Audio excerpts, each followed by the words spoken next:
Hello everyone, it's me, Fernanda Cortez, from your favorite TV show, Economists of the World. The topic of today will be based on something we might have heard many times in our life, but we don't know exactly what it means. I'm talking about the classification of markets. First of all, we must understand what an economic system is. So here's a definition. An economic system is a means by which societies or governments organize and distribute available resources, services, and goods across a geographic region or country. Markets can be classified on different bases: area, time, transactions, regulation, volume of business, nature of goods, nature of competition, demand, and supply conditions. According to this, there is an estimation that over 7 billion people inhabit the world in three types of markets: developing, developed, and emerging. In today's video, we will explain the differences between them and of course the characteristics that makes them be positioned at each level. Developing markets. Let's begin with the developing markets. These are the ones we normally know as poor countries. Unfortunately, talking about numbers, they surpass the other two. According to a World Bank review, over 4 billion people in the world live in these kind of countries. Most of them live in rural conditions with very poor infrastructure and few opportunities.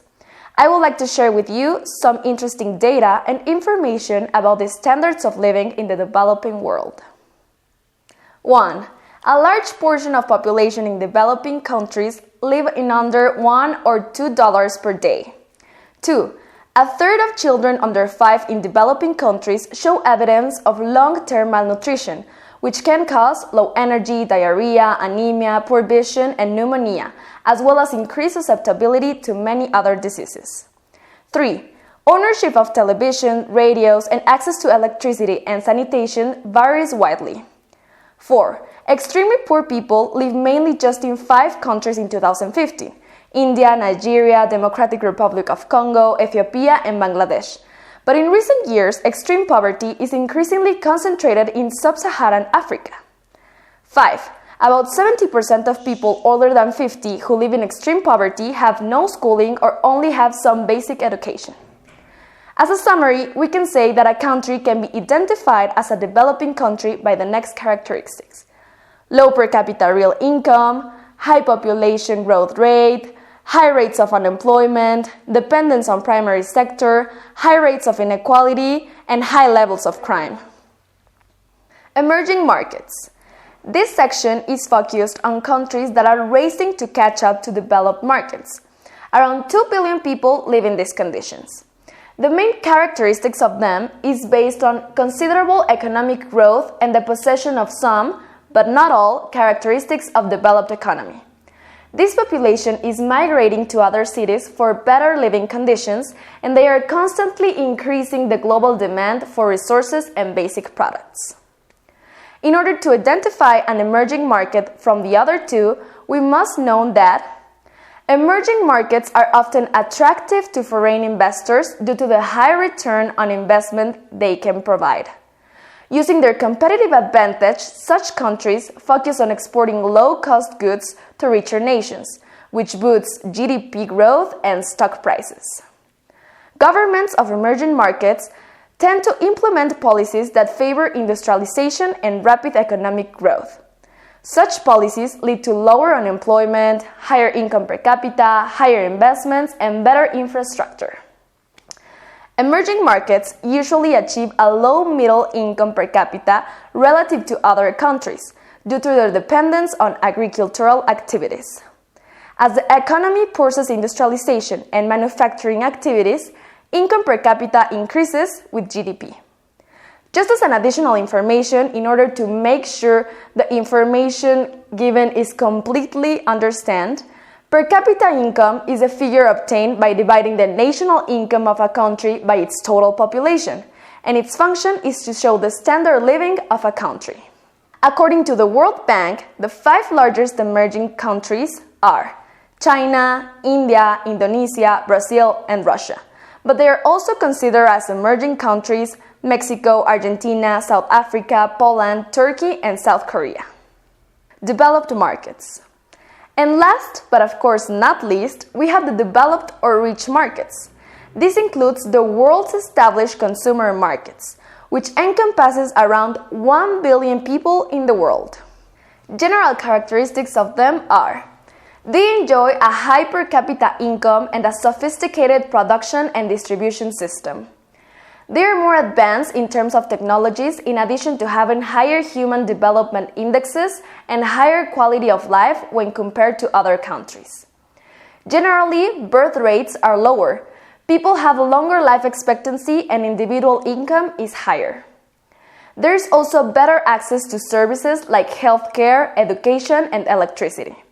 Lifestyle in these countries tends to be different as agriculture is less predominant and urbanization is higher. Exportation of largely industrial services and products. Common countries that represent these kinds of markets are the USA, Canada, most of Western Europe, Denmark, and United Kingdom. Every country is now more or less on a path to grow, but poor ones grow very slowly. For example, if we take a look at Zimbabwe, located at Africa country, their growth rate is so slow that they will qualify as a rich country in 2,722 years. So basically, kind of impossible to reach a developed country. So the real question in here is why some countries prosper and others stagnate. There are basically three factors that determine whether a country can be rich or poor. The first one we will talk about is corruption, an important factor that is totally related with poverty. This is because countries that suffer from corruption can't collect enough taxes to get good institutions and escape from poverty they are living at. The wealth of the 20 poorest countries around the world is directly directed towards external accounts, causing their annual income loss to be $10 to $20 billion a year. The second aspect is culture. Everything that people think and believe is also strongly related. Some studies show that the less things you believe, the richer you will be. From 19 of the richest countries in the world, 17% of their citizens said that religion is not important or essential in their lives. On the other hand, in poor countries, almost all citizens are believers. But why faith and religion are so bad for wealth? Well, religion is connected with the thought that what happens in the present cannot be improved unless a superior being wishes it, which makes a great difference with developed countries since they do believe in the capacity they have about altering the future and its destiny through effort. The third determinant is geography. Generally, poor countries are located in tropical regions, and this can be a serious problem for agriculture, in addition to the fact that there is no second option since cattle raising can also be affected. But let's think about people now. Obviously, the temperature in those places can cause serious negative impacts on them too, causing serious diseases such as Ebola, rotavirus, leprosy, dengue fever, malaria, jaws, cholera, etc. Natural resources such as oil or metals can also cause serious problems, and unfortunately, poor countries are those that have them.